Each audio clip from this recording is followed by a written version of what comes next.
Hi, this is Roger, thanks for dropping by. This is something you thought you'd probably never see. It's me sitting down reading a book. Well, it's a prop. I don't read books. And I've had a couple of people that have said why. And I thought it might be a nice idea to do a history lesson and take it from when this was important and to the point where now I don't believe it is, because there's a little bit of justification required here. I stick my neck out. You've heard me say in my videos ancient runes and ancient scrolls, and I'm referring to things like this. But what I wouldn't do is knock that one, because that was written by a good friend who has now passed away. And in here are some of his orchids from his collection. Yeah, and in here is some humour and some good information. Have I read it? Yes. Would I read it again and use it as a reference? No. So now we need to find out why. For me to start knocking things, I have to justify my existence. So you notice I've got the chair out here. Oh, I'm going to be comfortable. So what am I? Why have I got myself into a position where I can sort of say I'm not so keen on books? Well, I grow orchids. I grow some cool growers. I don't grow them very well because my grow room gets a bit hot at times, and there's not a lot I can do about that. I also grow lots of dendrobiums, some of which have actually got an RHS award. Yeah? Now that's an award for the grower, a CC. So that says I sort of know what I'm doing, or I did with that one at that time. That doesn't last necessarily.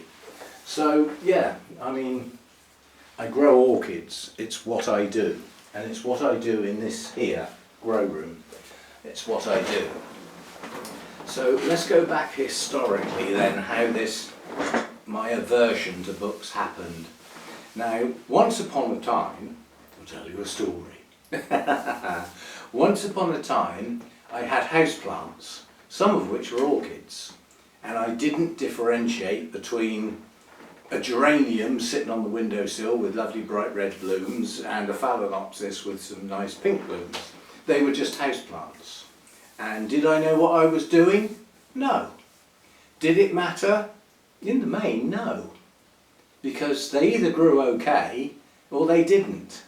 And if they didn't, you chuck them on the compost, and if you really like that particular type of plant, go and get another one. I was bending to the business model. The business model is they sell you a plant and make a profit. And you can't look after it so it dies, but you like it so much you go and get another one. That's the business model. They don't want you to keep them alive, otherwise you only ever buy one. Right, so that's where I started, houseplant grower. And very little care. Gosh, hot out here. I'm doing this in a heat wave here. So we have the appropriate cooling liquid, white wine, nicely chilled, and a sip now and again does no harm. Stay. Please stay, don't you fall over. It'd be such a waste. Okay, so that's where we started. Now, when we started was a long time ago. In those dark ages, I didn't necessarily have a computer. In fact, I didn't have a computer. And therefore I didn't have access to the internet. Probably didn't even know what it was. I probably thought the internet was something to do with fishing. One of those, old school. So, I decided I quite liked orchids. A little switch, a little light bulb came up and said, you actually quite like these plants, perhaps a bit more than those and a bit more than those. You know, the cheese plant in the corner. Whoops! Go around there, you. and the rubber plant and all that sort of stuff. And I decided I quite liked orchids more. So now I need information. Well, we haven't got access to the internet. That wasn't really up and running to any great extent in those days. So if I'd managed to get on the internet, which I didn't even know how, I wouldn't have found much, probably. So where do you go for information? You go to the library. And in the library are books. And that's all you've got. So that's all you can use. And you get a selection of books. And they're on loan from the library, basically, so you have to have them back in a certain time. If you don't, the police surround your house. Come out, Frampton, we know you're in there. Trying to get your books back. So it becomes a bit of a stress to read these books and get the information out from them.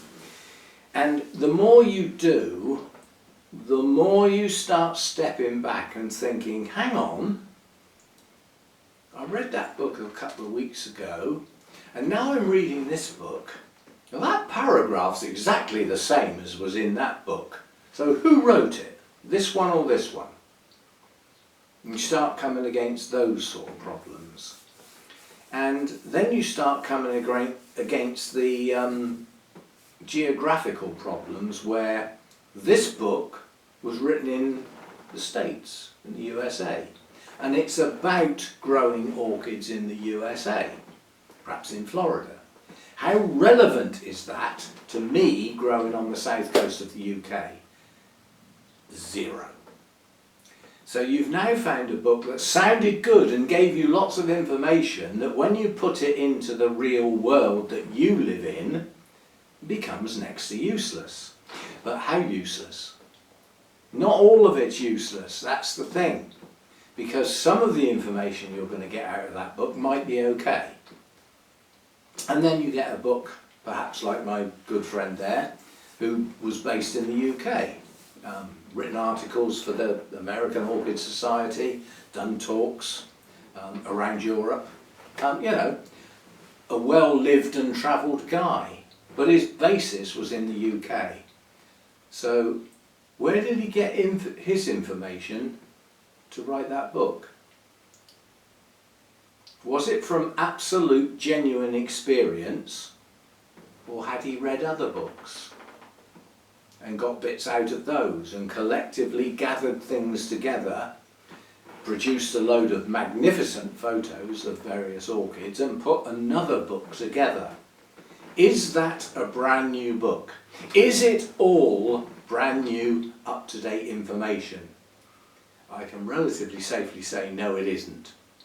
It'll have bits nicked from other places, no disrespect, but that's how books are written. Yeah? You try and get something new, you try and sell your book, and in doing so you're going to take bits from other places. How has that changed then? It hasn't changed at all. It hasn't changed one iota, because now we've got the internet instead. Where does the information on the internet come from? Is it unique? Is it this one person's experience? No, it's not. It's a bit of that and a bit of this and a bit of something else. It's a collective. Okay, so when I say I'm not too keen on books, I'm basing it on the fact that they were written in the past. Some of the content, without any disrespect, will have come from other books. Therefore, the source may not be known.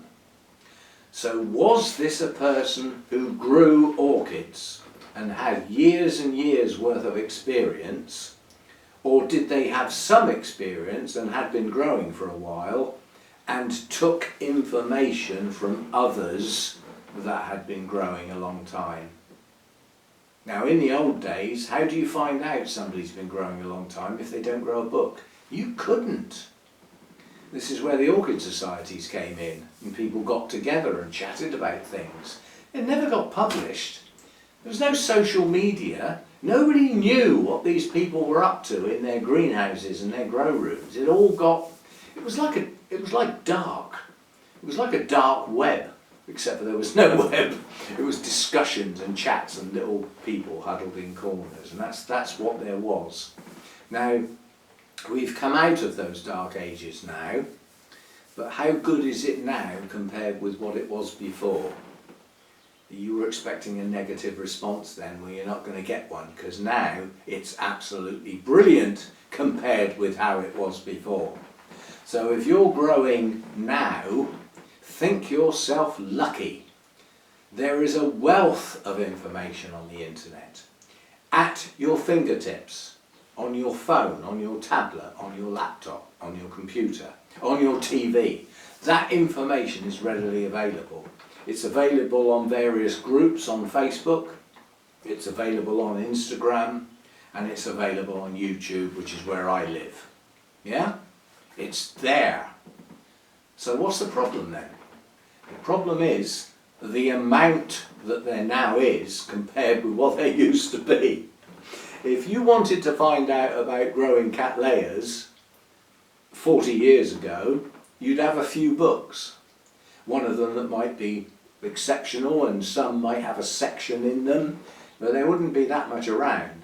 If you want some information about growing Cattleyas now on YouTube, you will get God knows how many thousand videos readily available. But which are the good ones? Which are the not so good ones? Which are the ones that are misleading? And this is where the difficulty lies. So we've advanced to the amount of knowledge we've got, which is now extensive. But what we've lost the ability to do is work out what's the good stuff. Did we know that with the books? No.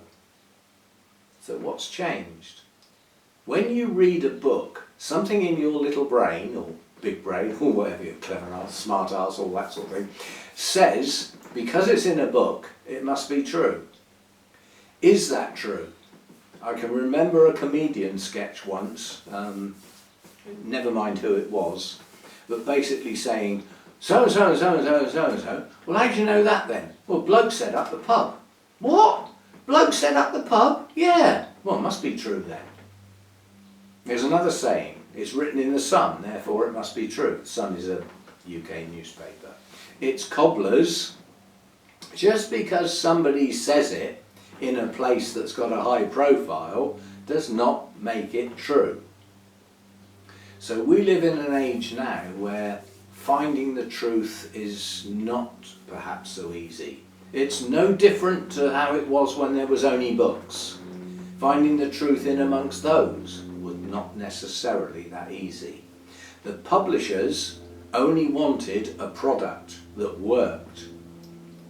Now obviously they don't want, what is it called, plagiarism? Nicking stuff out of other people's stuff, but they didn't do a very good job finding that out, did they? So I'm coming round full circle. You've got a history lesson, yeah? Books have evolved to the point now where hardly anybody uses them.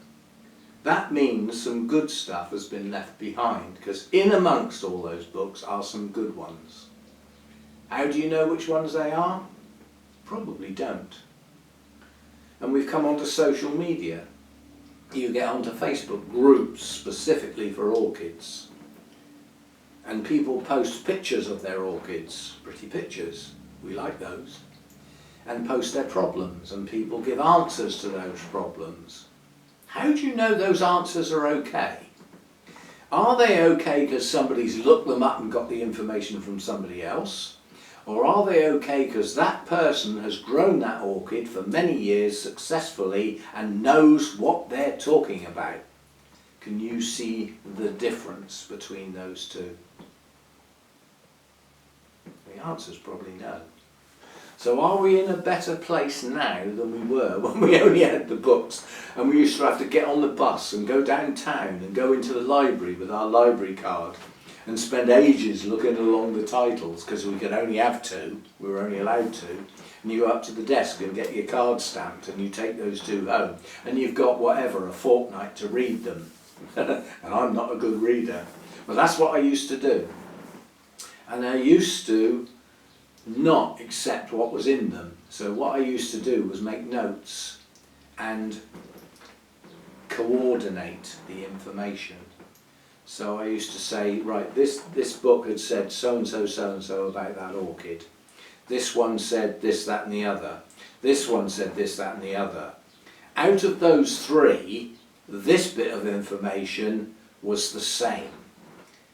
So to the best of my knowledge, that was the good bit. But was it? Did books 2 and 3 just copy it from book 1? Without the experience, there was no way of telling. Absolutely no way of telling. It's getting hot in here.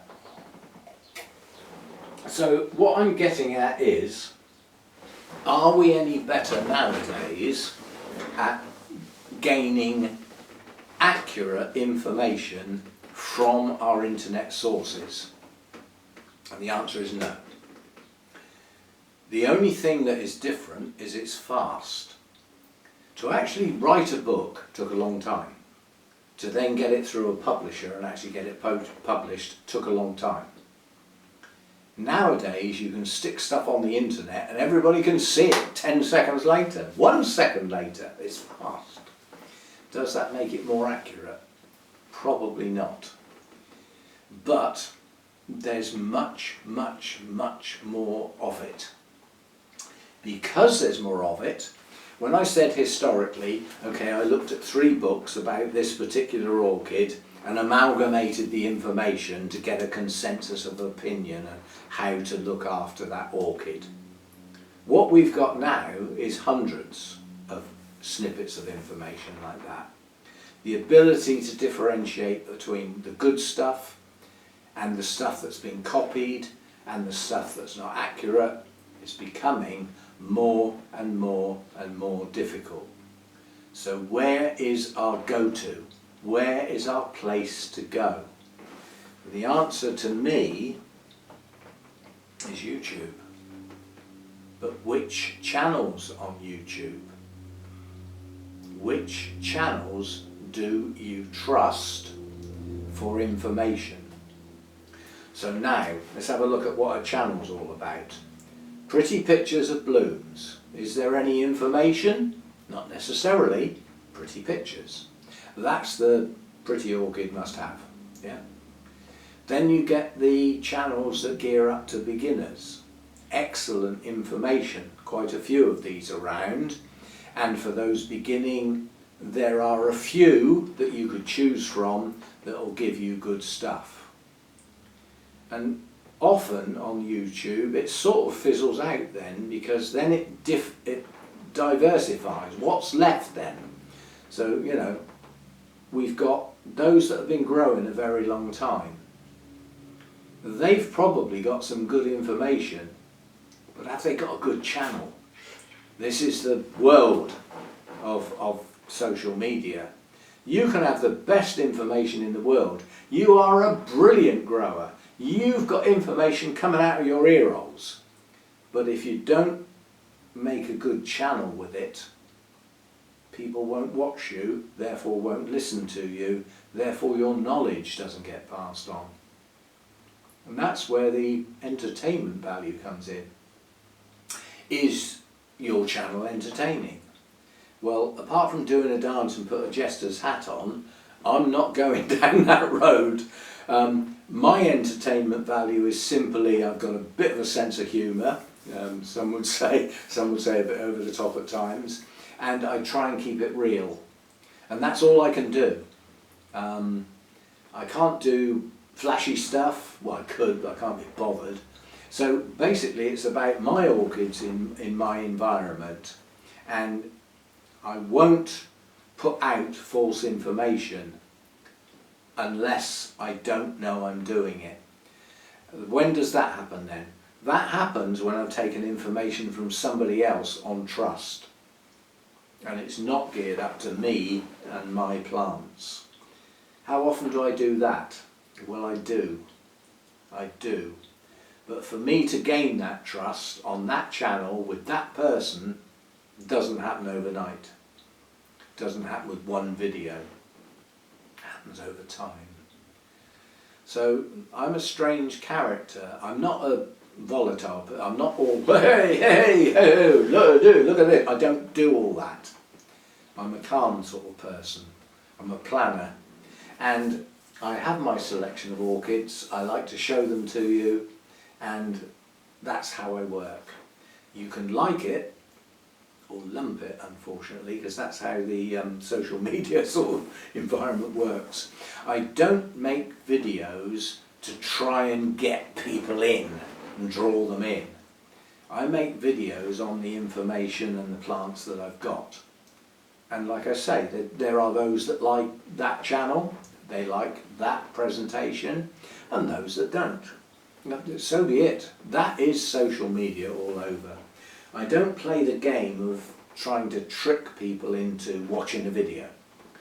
Clickbait, I think it's called. I try not to do that. I have been known to do it occasionally. I mean, for instance, it's a very strange concept that it might not be true on other channels, but on my channel, a video title that's got an element of doom and gloom on it absolutely rockets the views. Do you like to see me falling on my face? But it's true. Look, it does. Look back over the views and the video titles on the channel. Whereas something bright and cheerful might not necessarily get the views, but I still liked making the video. That's how I work. Anyway, a history lesson on the grounds that the way books have evolved and the knowledge and information that was available in books with its dubious, what was the word again? I've flipping forgotten. Copying bits out of other books, all that sort of plagiarism, that went. How that's moved forward and the information is now generally available on the internet in various places, not all in one place, and in various forms. Pretty pictures with text, YouTube where you get the video presentation, and even some of the video presentations are still stills. They're still pretty pictures with some words. So the wealth of information is out there, and our job now is to find out which is the good stuff. Who do we trust? And we can question that now. With YouTube, you can ask questions, you can do comments, you can say, I know you said so and so, but... And in my channel, if you put a comment, you will get a response. So if you query something I've said, I will try and justify it, or say, I've made a right boo-boo there, sorry. That's how my channel works. And everybody that makes a comment gets that. I won't call it a privilege, because to me, it's work. If you put a comment on my channel, you've spent some time. I now need to spend some time to respond, and that's how I work. How did that work with books then? Well, it didn't, did it? Somebody wrote the book, walked away, and took the profits. And those days are gone. And what we're now left with is social media. Like it or lump it. That is the way forward. The other thing that's going to change is the place. I've got a conservatory attached to the house, and it's been adapted with very little effort, quite honestly, to grow tropical orchids. From some cool growers that don't do so good in the heat, to some warm growers that don't do so good in the winter because it's too cold, and I average it all out, and it sort of works.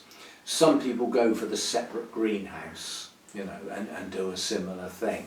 And some people grow in the home on windowsills and racks and tables with artificial lighting, humidifiers. There are many ways to grow orchids, and everybody has chosen their way. And once you've chosen your way, then you look for additional information to what you've already got. And somewhere like YouTube will give you that information in excess. And then you've got to sit back and think, again, who do we trust? And I've got a dozen or more channels that I will watch happily, and I know that what they're saying and what they're talking about is good stuff. And I've got a couple of channels which I don't bother subscribing anymore because I know that the information they're putting out is not theirs. It's been taken from other channels. And that's what the books used to do. Nothing's changed. So be it. So that was the history coming forward for me, and the books and the library and getting onto the internet to where I didn't even know what I was doing at first, you know, to the point now where I can make it sing and dance. And a bit of geography as well, on the grounds that these tropical orchids come from different parts of the world. Now, somebody in the States writing a book on environmental factors for dendrobiums, am I going to believe it? Yeah, maybe not. Dendrobiums don't grow in the States. Yeah? So where's that information come from then? You've got it off somebody else, haven't you? Somebody who's written a book in Thailand about cattleyas. They don't grow there. They grow in the States. So somebody who's written a book on cattleyas that owns a nursery growing cattleyas and hybridizing them and breeding them, is that a better place to go for information about cattleyas? Probably. And maybe those people have even produced a book that's good stuff. So enough waffle, just basically trying to get me in a position where you see where I'm coming from and what I'm about and why I will often knock books and call them ancient scrolls and runes, because there aren't many new ones. You try writing a new orchid book from scratch and getting it published nowadays. Good luck with that. Get a new YouTube orchid channel going. I'll say good luck with that because there are so many, but you stand a better chance of doing well there than you do writing a book. So there we go, that was an impromptu video. I won't say where it came from, but it was prompted. And it dawned on me that people don't always see clearly. And some do, some don't, and some might benefit from a bit of guidance. And the bottom line is, don't always believe what you read or see or listen to. How do you find out the difference between what the good stuff is and what the not so good stuff is? No answer. No answer at all. I've had to wade my way through it and come out the other end, and I can't advise how to do it. All I can say is that you need to work out what you believe and what you think might be a bit iffy. One of my lovely little words. Bit iffy, that one. Anyway, one load of waffle. And I'm hot and I'm starting to leak across here. My fans are off. My orchids are getting too warm for where they should be. That comes back to my experience on growing these orchids. It's now got no air movement and my humidifier's off and it's getting a bit warm out here. So I need to get out and get the kit going again. See you next time. Thanks for dropping by. And if you've got anything out of that, I'll be surprised, but if you have got anything out of that, you've probably seen farther into what I've been saying than what was said on the surface.